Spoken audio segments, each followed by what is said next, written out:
Hello friends, வணக்கம். Welcome to Eva சமையல். எல்லோரும் நல்லா இருக்கீங்களா? இன்றைக்கி நம்ம சேனலில் எல்லா பெண்களுக்குமே ரொம்பவே யூஸ்ஃபுல்லான டிப்ஸ் தாங்க பார்க்க போகிறோம். வீடியோவை ஸ்கிப் பண்ணாமல் பாருங்கள். நம்ம சேனலை நீங்கள் இப்போ தான் ஃபஸ்ட் டைம் பார்க்குறீங்கன்னா சப்ஸ்கிரைப் பண்ணலன்னா சப்ஸ்கிரைப் பண்ணிக்கோங்க ஃப்ரெண்ட்ஸ். பக்கத்தில் இருக்க நோட்டிஃபிகேஷன் பெல் ஐக்கானை கிளிக் பண்ணிக்கோங்க. இப்போ வாங்க ஃப்ரெண்ட்ஸ், ஃபஸ்ட்டு டிப் என்னென்னு பார்க்கலாம். நம்மள நிறைய பேர் வீட்டில் கரப்பாம்பூச்சி தொந்தரவு ரொம்ப ஜாஸ்தியாக இருக்கும். கரப்பாம்பூச்சி மட்டும் இல்லாமல் மற்ற பூச்சிகள், எறும்புலாம் நம்ம வீட்டுக்குள்ளே வராமல் இருக்கிறதுக்கு ஒரு சூப்பரான டிப்பு என்னென்னு பார்க்கலாம். அதுக்கு நான் எடுத்திருக்கிற பொருள் பார்த்திங்கன்னா எஸ்பேடான டேப்லெட்டு. நம்ம வீட்டில் காய்ச்சல் மாத்திரை, சளி மாத்திரைன்னு நிறைய மாத்திரை வச்சுருப்போம். அந்த மாத்திரை எக்ஸ்பைரி டேட் முடிஞ்சிருச்சு அப்படின்னா நம்ம தூக்கி போட்டுருவோம். இனி அந்த மாதிரி தூக்கி போடாதீங்க. எஸ்பேடான மாத்திரையை வச்சு நம்ம நிறைய யூஸ்ஃபுல்லாக பயன்படுத்தலாம். இந்த மாத்திரையை வச்சு நம்ம டாய்லெட் கூட நல்லா பளிச்சுன்னு க்ளீன் பண்ணலாம். அது நம்ம சேனலில் ஏற்கனவே போட்டிருக்கோம். கீழே டிஸ்கிரிப்ஷனில் அதோட லிங்க் கொடுக்குறேன். உங்களுக்கு தேவைப்பட்டால் செக் பண்ணிக்கோங்க. இப்போ நான் அடியில் ஒரு கட்டிங் போர்டு வச்சுட்டு அதுக்கு மேலே ஒரு பேப்பர் எடுத்து வச்சுருக்கேன்.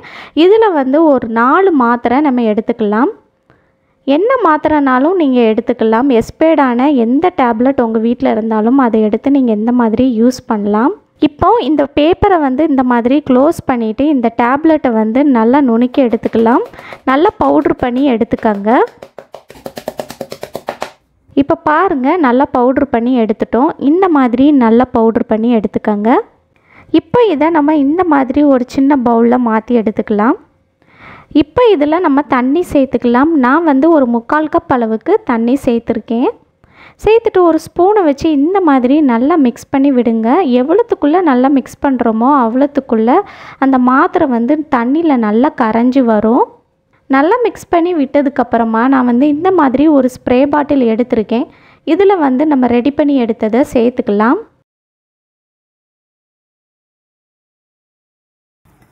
உங்கள் வீட்டில் இந்த மாதிரி ஸ்ப்ரே பாட்டில் இல்லை அப்படின்னா கவலையே படாதீங்க. நம்ம கடைகளில் வாட்டர் பாட்டில் அல்லது ஜூஸ் பாட்டில்லாம் வாங்குவோம் இல்லையா, இந்த மாதிரி நம்ம வீட்டில் வச்சுருப்போம். அதோட மூடியில் ஒரு 5லேருந்து 6 ஓட்டை போட்டு எடுத்துக்கோங்க. கத்தியை நல்லா நெருப்பில் வாட்டிட்டு ஓட்டை போட்டிங்கன்னா ஈஸியாக வந்துடும். அதுக்கப்புறமா இதுக்குள்ளே லிக்யூட் சேர்த்து இந்த மாதிரி ப்ரெஸ் பண்ணி நீங்கள் ஸ்ப்ரே பாட்டில் மாதிரி யூஸ் பண்ணிக்கலாம். இப்போ இதை நம்ம வீட்டில் கரப்பாம்பூச்சி, எறும்புலாம் எங்கே ஜாஸ்தியாக வருமோ அங்கெல்லாம் நல்லா ஸ்ப்ரே பண்ணி விட்டுறலாம். நைட்டு நேரத்தில் பார்த்திங்கன்னா இந்த கிச்சன் சிங்க் வழியாக கரப்பாம்பூச்சி மற்ற பூச்சிகள்லாம் உள்ளே வரும். அது வராமல் இருக்கிறதுக்கு நைட்டு நீங்கள் சிங்க்கெல்லாம் நல்லா க்ளீன் பண்ணதுக்கப்புறமா இது போல் நீங்கள் ஸ்ப்ரே பண்ணி விடுங்க. நைட்டு தூங்குறதுக்கு முன்னாடி இந்த மாதிரி சிங்கில் இருக்கிற ஓட்டைக்குள்ளே இந்த மாதிரி ஸ்ப்ரே பண்ணி விடுங்க. இந்த மாத்திரையோட வாடை கரப்பாம்பூச்சி மற்ற பூச்சிகளுக்கு சுத்தமாக பிடிக்காது. ஸோ இது வழியாக நம்ம பூச்சி வராமல் பார்த்துக்கலாம். ஸ்ப்ரே பண்ணி விட்டதுக்கப்புறமா நம்ம கடைகளில் சாப்பாடெல்லாம் வாங்கினோன்னா இந்த மாதிரி ஒரு பிளாஸ்டிக் கண்டெய்னர் கிடைக்கும் இல்லையா, அதை வச்சு தான் நான் க்ளோஸ் பண்ணுறேன். இது போல் பிளாஸ்டிக் கண்டெய்னர் உங்கள் வீட்டில் இல்லை அப்படின்னா இந்த ஓட்டையை மறைக்கிறதுக்கு அளவாக உங்கள் வீட்டில் ஏதாவது சின்ன கிண்ணம் இருந்துச்சுன்னா அதை வச்சு கூட நீங்கள் க்ளோஸ் பண்ணலாம். இதை மூலம் நம்ம கரப்பாம்பூச்சி மற்ற பூச்சி எதுவுமே நம்ம வீட்டுக்கு வராமல் பார்த்துக்கலாம். இப்போ அடுத்ததாக பாத்ரூமில் இருக்கிற சிங்க்குள்ளேயும் நம்ம இந்த மாதிரி ஸ்ப்ரே பண்ணி விட்டுறலாம். பாத்ரூம் சிங்கில் சைட்லேயும் இந்த மாதிரி ஒரு ஹோல் இருக்கும் இல்லையா, அதுக்குள்ளேயும் ஸ்ப்ரே பண்ணி விடுங்க. இந்த மாதிரி உங்கள் வீட்டில் கரப்பாம்பூச்சி தொந்தரவு எங்கெல்லாம் ஜாஸ்தியாக இருக்கோ அங்கெல்லாம் ஸ்ப்ரே பண்ணி விட்டுருங்க. நைட்டு தூங்குறதுக்கு முன்னாடி பண்ணிங்கனாலே போதும். அதுக்கப்புறமா பார்த்திங்கன்னா எறும்புலாம் பார்த்திங்கன்னா நம்ம வீட்டில் ஃப்ரண்ட் டோர் வழியாக அல்லது பேக் டோர் வழியாக கீழெல்லாம் நிறைய வரும். அது வராமல் இருக்கிறதுக்கு நான் முன்பக்கம் இருக்கிற கதவுக்கு கீழேயும் பின்பக்கம் இருக்கிற கதவுக்கு கீழேயும் நான் இந்த மாதிரி ஸ்ப்ரே பண்ணி விடுறேன். இந்த மாதிரி ஸ்ப்ரே பண்ணுறதுனால நம்ம வீட்டுக்குள்ளே கரப்பாம்பூச்சி மற்ற எந்த ஒரு பூச்சும், எறும்பு எதுவுமே வராதுங்க. கண்டிப்பாக ட்ரை பண்ணி பாருங்கள். இந்த டிப் உங்களுக்கு பிடிச்சிருக்கும்னு நினைக்கிறேன். பிடிச்சிருந்துச்சுன்னா லைக் பண்ணிக்கோங்க. உங்கள் ஃப்ரெண்ட்ஸ் கூடயும் ஃபேமிலி மெம்பர்ஸ் கூடயும் ஷேர் பண்ணிக்கோங்க. இப்போ வாங்க ஃப்ரெண்ட்ஸ், அடுத்த டிப் என்னன்னு பார்க்கலாம். நம்ம வீட்டில் இட்லி மாவு, தோசை மாவுலாம் புளிச்சிருச்சு அப்படின்னா அதை தூக்கி போட்டுருவோம். இனி அந்த மாதிரி தூக்கி போடாதீங்க. இதை நம்ம யூஸ்ஃபுல்லாக பயன்படுத்தலாம். சிங்கில் இருக்கிற அழுக்கை இது ரிமூவ் பண்ணுறதுக்கு ரொம்பவே யூஸ்ஃபுல்லாக இருக்கும். சிங்கில் நிறைய உப்புக்கரை படிஞ்சிருக்கு அப்படின்னா நீங்கள் இந்த புளிச்ச மாவை வச்சு க்ளீன் பண்ணும்போது அந்த உப்புக்கரை எல்லாமே நீங்கி சிங்க் நல்லா பளபளன்னு புதுசு போல் மின்னுங்க. நம்ம பாத்திரம் கழுவுறதுக்கு யூஸ் பண்ணுற ஸ்க்ரப்பர் இருக்கு இல்லையா, அதுதான் எடுத்திருக்கேன். இதை இந்த மாதிரி மாவில் தொட்டு நம்ம சிங்கில் எல்லா பக்கமும் நல்லா தேய்ச்சி விட போகிறோம். இது போல் நீங்கள் எல்லா பக்கமும் நல்லா தேய்ச்சி விடுங்க. கிச்சன் சிங்கில் நிறைய உப்பு கரை படிஞ்சிருக்கு அப்படின்னா நீங்கள் இந்த மாதிரி புளிச்ச மாவை வச்சு க்ளீன் பண்ணி பாருங்கள். அந்த உப்பு கரை எல்லாமே நீங்கி உங்கள் சிங்க் வந்து அப்படியே புதுசு போல் பளிச்சுன்னு மின்னும். ஸோ நீங்கள் மாவு புளிச்சிருச்சு அப்படின்னா அதை தூக்கி போடாமல் இந்த மாதிரி நைட்டு தூங்குறதுக்கு முன்னாடி கிச்சன் சிங்கை வந்து க்ளீன் பண்ணுறதுக்கு பயன்படுத்தலாம். கிச்சன் சிங்கில் இருக்கக்கூடிய டேப்பில் கூட நீங்கள் இந்த மாதிரி புளிச்ச மாவை பயன்படுத்தி க்ளீன் பண்ணலாம். நிறைய உப்பு கரை படிஞ்சிருக்கு, ரொம்ப அழுக்காக இருக்குது அப்படின்னா நீங்கள் இந்த டிப்பு வந்து கண்டிப்பாக ஃபாலோ பண்ணி பாருங்கள். நல்ல பளிச்சுன்னு புதுசு போல் மின்னுங்க. எல்லா பக்கமும் நல்லா தேய்ச்சி விட்டாச்சு. தேய்ச்சி விட்டதுக்கப்புறமா ஒரு 5 நிமிஷத்துக்கு அப்படியே விட்டுருங்க. 5 நிமிஷம் மாவு நல்லா ஊறிடுச்சு, ஓரளவுக்கு நல்லா காஞ்சிடுச்சு. இப்போ நம்ம அந்த ஸ்க்ரப்பரை வச்சு எல்லா பக்கமும் நல்லா தேய்ச்சி விட்டுடலாம்.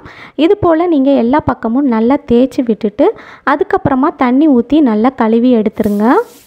உங்கள் வீட்டு கிச்சன் சிங்கில் நிறைய உப்பு கரை படிஞ்சிருக்கு, நிறைய அழுக்கு இருக்குது அப்படின்னா நைட்டு தூங்குறதுக்கு முன்னாடி நீங்கள் இந்த மாதிரி புளிச்ச மாவை ஃபுல்லாக அப்ளை பண்ணி விட்டுட்டு காலையில் கூட நீங்கள் க்ளீன் பண்ணலாம். தண்ணி ஊற்றி கழுவுனதுக்கப்புறமா நம்மளோட சிங்க் வந்து எப்படி இருக்குன்னு பார்க்கலாம். இந்த புளிச்ச மாவை பயன்படுத்தி நம்ம கிச்சனில் இருக்கிற டைல்ஸு கூட நம்ம க்ளீன் பண்ணலாம். பாருங்கள், தண்ணி ஊற்றி கழுவுனதுக்கப்புறமா நம்மளோட சிங்க் வந்து எந்த அளவுக்கு நல்ல பளிச்சுன்னு மின்னுதுன்னு. உங்கள் வீட்டு கிச்சன் சிங்கில் எவ்வளோ அழுக்கு இருந்தாலும் இந்த டிப் யூஸ் பண்ணி க்ளீன் பண்ணி பாருங்கள். இனி வந்து புளிச்ச மாவை தூக்கி போடாமல் இந்த மாதிரி நீங்கள் யூஸ்ஃபுல்லாக பயன்படுத்தி பாருங்கள். நல்ல பளிச்சுன்னு புதுசாக மின்னுங்க. இந்த டிப் உங்களுக்கு ரொம்பவே யூஸ்ஃபுல்லாக இருக்கும்னு நினைக்கிறேன். பிடிச்சிருந்துச்சுன்னா லைக் பண்ணிக்கோங்க, உங்கள் ஃப்ரெண்ட்ஸ் கூடயும் ஃபேமிலி மெம்பர்ஸ் கூடயும் ஷேர் பண்ணிக்கோங்க. இப்போ வாங்க ஃப்ரெண்ட்ஸ், அடுத்த டிப் என்னன்னு பார்க்கலாம். நம்ம வீட்டில் இட்லி தோசை மாவுலாம் முடிஞ்சிருச்சு அப்படின்னா அந்த பாத்திரத்தை வந்து நம்ம கழுவி அப்படியே அந்த தண்ணியை வந்து கீழே ஊற்றிடுவோம். இனி வந்து அந்த மாதிரி ஊற்றாதீங்க, அதை நம்ம யூஸ்ஃபுல்லாக பயன்படுத்தலாம். பாத்திரத்தில் கொஞ்சம் தண்ணி சேர்த்து இந்த மாதிரி நல்லா மிக்ஸ் பண்ணி எடுத்துக்கோங்க. இதை நம்ம ரொம்பவே யூஸ்ஃபுல்லாக பயன்படுத்தலாம். நம்ம வீட்டில் இருக்கிற செடிகளுக்கு இந்த மாதிரி புளிச்ச மாவு தண்ணியை ஊற்றி விடலாம். இந்த மாதிரி ஊற்றுறதுனால செடி வந்து நல்லா ஆரோக்கியமாக சூப்பராக வளருங்க. பூச்செடியாக இருந்துச்சுன்னா நீங்கள் அதில் கூட ஊற்றலாம். ரோஜா செடிலாம் உங்கள் வீட்டில் வச்சுருக்கீங்க அப்படின்னா அதிலெல்லாம் ஊற்றி விட்டீங்க அப்படின்னா செடி வந்து நல்லா ஆரோக்கியமாக வளரும். பூ வந்து நல்லா அடர்த்தியாக பூக்குங்க. இனி வந்து இதை வேஸ்ட் பண்ணாமல் இந்த மாதிரி ட்ரை பண்ணி பாருங்கள். இந்த டிப் உங்களுக்கு பிடிச்சிருந்துச்சுன்னா லைக் பண்ணிக்கோங்க, உங்கள் ஃப்ரெண்ட்ஸ் கூடயும் ஃபேமிலி மெம்பர்ஸ் கூடயும் ஷேர் பண்ணிக்கோங்க. இப்போ வாங்க ஃப்ரெண்ட்ஸ், அடுத்த டிப் என்னன்னு பார்க்கலாம். இந்த டிப்பில் பெட் ஸ்ப்ரெட் வந்து களையாமல் நல்ல ஸ்டிஃபாக எப்படி போடுறதுன்னு பார்க்கலாம்.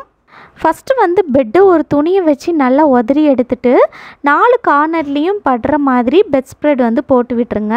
அதுக்கப்புறமா நீங்கள் இந்த மாதிரி நான் வீடியோவில் காட்டுற மாதிரி இந்த கார்னரில் உங்கள் வீட்டில் வந்து பெட் ஸ்ப்ரெட் சைஸுக்கேற்ப நீங்கள் வந்து முடிச்சு போட்டு எடுத்துக்கோங்க. இந்த மாதிரி நீங்கள் 4 கார்னர்லேயும் முடிச்சு போட்டு எடுத்துக்கோங்க. இது போல் நீங்கள் 4 கார்னர்லேயும் முடிச்சு போட்டு எடுத்துகிட்டு அதை இந்த மாதிரி பெட்டுக்கு அடியில் சொருகி விட்டுருங்க.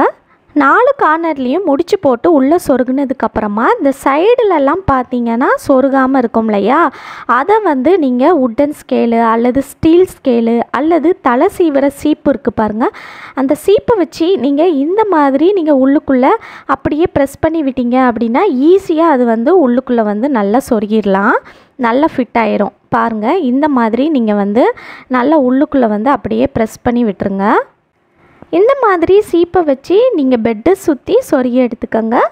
இப்போ பாருங்கள், நான் வந்து சுற்றி நல்லா சொருகி எடுத்துட்டேன். இப்போ பாருங்கள், பார்க்குறதுக்கு நம்மளோட பெட் ஸ்ப்ரெட் வந்து எவ்வளோ நீட்டாக நல்லா ஸ்டிஃபாக இருக்குன்னு. சூப்பராக நம்ம வந்து பெட் ஸ்ப்ரெட் வந்து போட்டுட்டோம். நீங்களும் உங்கள் வீட்டில் வந்து இந்த மாதிரி ட்ரை பண்ணி பாருங்கள். இந்த மாதிரி நீங்கள் பெட் ஸ்ப்ரெட் போடும்போது 1 வாரம் ஆனாலும் களையாமல் அப்படியே இருக்குங்க. கண்டிப்பாக ட்ரை பண்ணி பாருங்கள். இந்த டிப் பிடிச்சிருந்துச்சுன்னா லைக் பண்ணிக்கோங்க, உங்கள் ஃப்ரெண்ட்ஸ் கூடயும் ஃபேமிலி மெம்பர்ஸ் கூடயும் ஷேர் பண்ணிக்கோங்க. இப்போ வாங்க ஃப்ரெண்ட்ஸ், அடுத்த டிப் என்னன்னு பார்க்கலாம். இந்த டிப்பில் நம்ம பெட்ஷீட்டை எப்படி வந்து ஈஸியாக ஸ்டிஃபாக எப்படி வந்து மடிக்கிறது தான் பார்க்க போகிறோம். இந்த மாதிரி நீங்கள் மடிக்கும்போது பார்த்தீங்கன்னா பெட்ஷீட் வந்து மடித்தபடி அப்படியே இருக்குங்க, களையாது. நம்ம வீட்டில் வந்து குழந்தைங்கள்லாம் இருக்காங்க அப்படின்னா பெட்ஷீட்டை வந்து ஈஸியாக களைச்சி விட்ருவாங்க. அந்த மாதிரி இருக்கப்ப நீங்கள் இந்த மாதிரி மடித்து பாருங்கள், நீங்கள் எப்படி வச்சிங்களோ அப்படியே இருக்கும். பெட்ஷீட்டை வந்து ஃபஸ்ட்டு இந்த மாதிரி 2ஆக மடித்து எடுத்துக்கோங்க.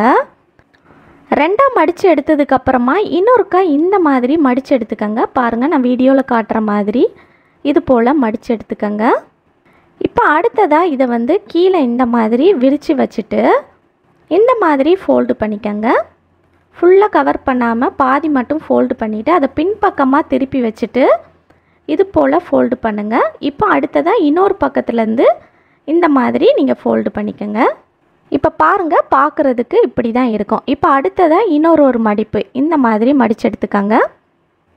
இப்போ கடைசியாக நம்ம என்ன பண்ண போகிறோன்னா, அந்த மேலே இருக்கிற துணி இருக்குது பாருங்கள், அதை வந்து இந்த மாதிரி கையை வச்சு அப்படியே எடுத்து முன்பக்கமாக நம்ம வந்து மடித்து விடணும். பாருங்கள், நான் வீடியோவில் காட்டுற மாதிரி மடித்து எடுத்துக்கோங்க. பாருங்கள், இந்த மாதிரி மடித்து எடுத்துக்கோங்க. அவ்வளோதாங்க. பாருங்கள், நம்ம ஈஸியாக பெட்ஷீட்டை வந்து மடித்து எடுத்துட்டோம். இந்த மாதிரி நீங்கள் மடிக்கும்போது 1 மாதம் ஆனாலும் அப்படியே இருக்குங்க. நம்ம வீட்டில் குழந்தைங்கள்லாம் இருக்கும்போது அவங்க என்ன தான் பெட்டில் ஏறி குதித்து இந்த பெட்ஷீட்டை வச்சு விளாண்டாலும் அப்படியே இருக்கும் நம்ம மடித்தபடி. கண்டிப்பாக நீங்கள் ட்ரை பண்ணி பாருங்கள். ஓகே ஃப்ரெண்ட்ஸ், இந்த வீடியோவில் உங்களுக்கு ஏதாவது ஒரு டிப்பாவது ரொம்பவே பயனுள்ளதாக இருக்கும்னு நினைக்கிறேன். பிடிச்சிருந்துச்சுன்னா லைக் பண்ணிக்கோங்க. உங்கள் ஃப்ரெண்ட்ஸ் கூடயும் ஃபேமிலி மெம்பர்ஸ் கூடயும் ஷேர் பண்ணிக்கோங்க. நம்ம சேனலை இப்போ தான் ஃபஸ்ட் டைம் பார்க்குறீங்கன்னா சப்ஸ்கிரைப் பண்ணலைன்னா சப்ஸ்கிரைப் பண்ணிக்கோங்க. பக்கத்தில் இருக்க நோட்டிஃபிகேஷன் பெல் ஐக்கானை கிளிக் பண்ணிக்கோங்க. தேங்க்யூ.